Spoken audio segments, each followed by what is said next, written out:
Beyond outrageous is the headline of a story about a Massachusetts police department labeling Moms for Liberty a hate group. Now, that label was derived from the Southern Poverty Law Center's controversial hate map. Moms for Liberty and their designation as a hate group was included in a statewide police training and listed along with other groups like Antifa. Now, thousands of officers were trained using that material. Joining me now is the author of that article, Tyler O'Neill, managing editor at the Daily Signal. Tyler, good to have you with us. All right, so how did all of this happen? Yeah, well, that's a really excellent question. What we saw here was Massachusetts State Police citing the Southern Poverty Law Center, which has, they inspired an act of terrorism using their hate map. But let's zoom in here. We're talking about Moms for Liberty. This is a nationwide conservative organization, focused on parental rights. And the Southern Poverty Law Center decided in 2023 to put Moms for Liberty on its hate map with chapters of the Ku Klux Klan.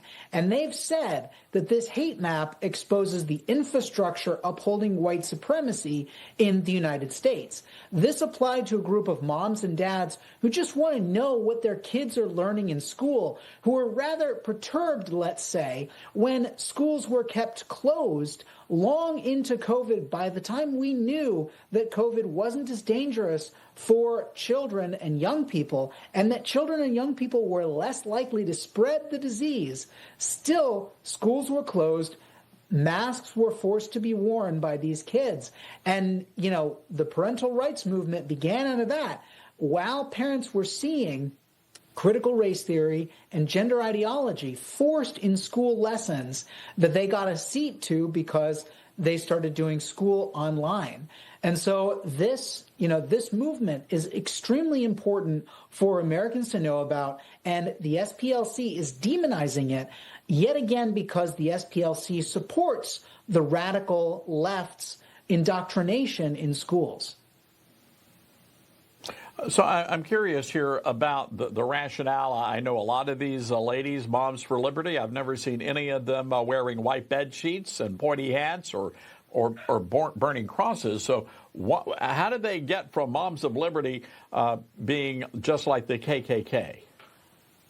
Well, so, and this is a funny thing. Before the SPLC added them to the map, the SPLC published an article comparing Moms for Liberty to what they called the Uptown Klan. This is after Brown v. Board of Education. You had some areas where parents took their kids out of schools, white parents took their kids out of schools in order to keep segregation going when segregation had been overruled.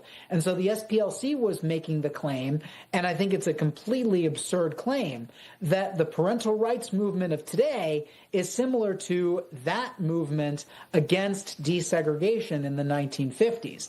It's completely fatuous. I mean, many of the moms and dads who are outraged about some of these racial lessons are actually minorities themselves, who don't want their children to be told that being black is inherently oppressive and that you are inherently oppressed if you are black or an oppressor if you are white. And of course, that often leaves out the whole discussion about Asian students who tend to outperform white students. And yet, according to, even though they're a minority, they tend to be lumped in with the oppressive so-called majority race in this whole critical race theory nonsense. And that's all because critical race theory is a Marxist ploy to gain power, not a true way of looking at American history.